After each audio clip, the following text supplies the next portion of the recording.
everybody, I'm Paul Dobson, and my wife Larissa and I are here with our 3 kids who are all born nearby in Thailand, and we've been here for 6 years now.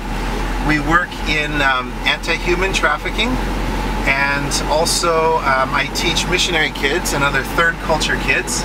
So we have a school here that has about 350 kids, so I actually get to teach high school. I get to give homework, give assessments and tests, and help prepare students for university and career. And so we have teachers from 15 different countries and kids from 35 different countries whose parents are here doing various kinds of mission work, working with non-government organizations, NGOs. And today we're driving down one of the main roads that takes us north-south through the town, and we're headed to Tuol Sleng Prison, which used to be a high school. And when the Khmer Rouge took over in 1975, they converted the high school into a basically a torture prison, and I believe about 11,000 people were brought there and forced to confess to various things, such as being educated, speaking a foreign language, all things that were banned by the Khmer Rouge. And once they were forced to give their confession there, they were taken to a place outside of town, not far outside of town, where they were killed. And so it was a place that has a very horrible history. And the man who was in charge of it, a man named Doik, he actually became a Christian, became a believer after the Khmer Rouge time. And he said, God, if you want me to pay for what I've done, have someone find me. He was up working in a church in the province, and someone did find him, and they brought him to justice. And he's the only one of any of these leaders that admitted to doing anything. And he said, yes, I actually did it, and I'm willing to pay for it. So everyone else who was involved has denied any wrongdoing. And so he was in charge of the particular prison that we're going to today. So kind of if there's any positive spin to a very horrible story, at least in his life, God did a work in his life. So that's where we're headed today. Right.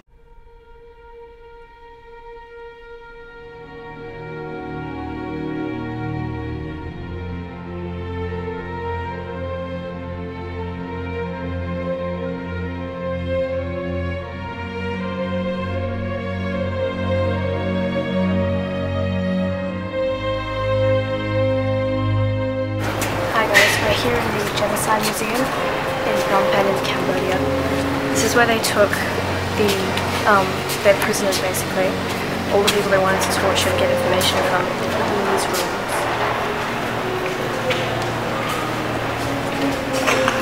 As you can see, it's a very desolate place.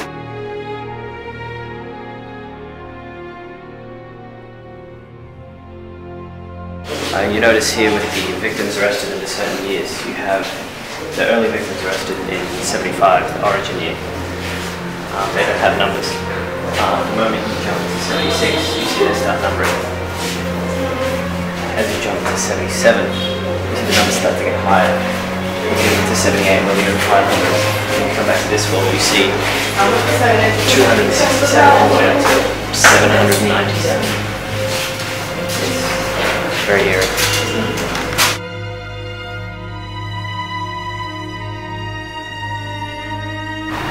So we're just looking at these things and all these pictures of these kids that have been slaughtered, and it is absolutely eating us away. I mean, I don't even understand. The thing that gets me the most is that it doesn't even make sense. Like you could think of like how somebody would have a sick mind and they think, okay, we need to get some people out of the country we don't like, you know. Fair enough, whatever, you know, let's get the Jews out of Germany. But I don't understand what kind of anger, what kind of demonic agenda would come with the people. They feel like they'd have to hurt people, you know.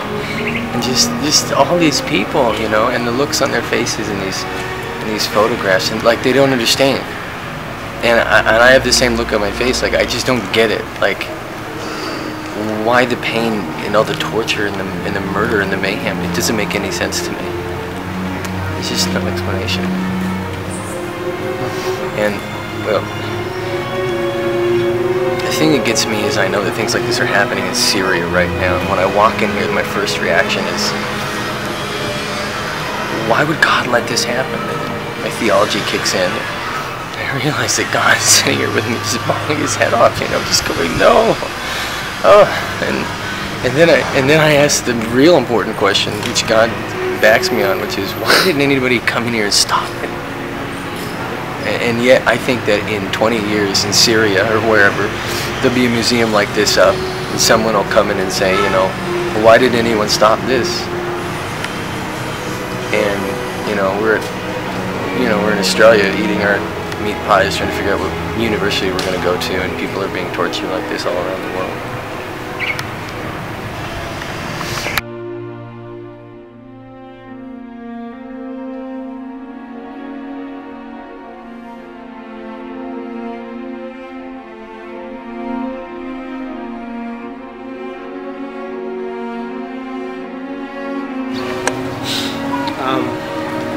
So it's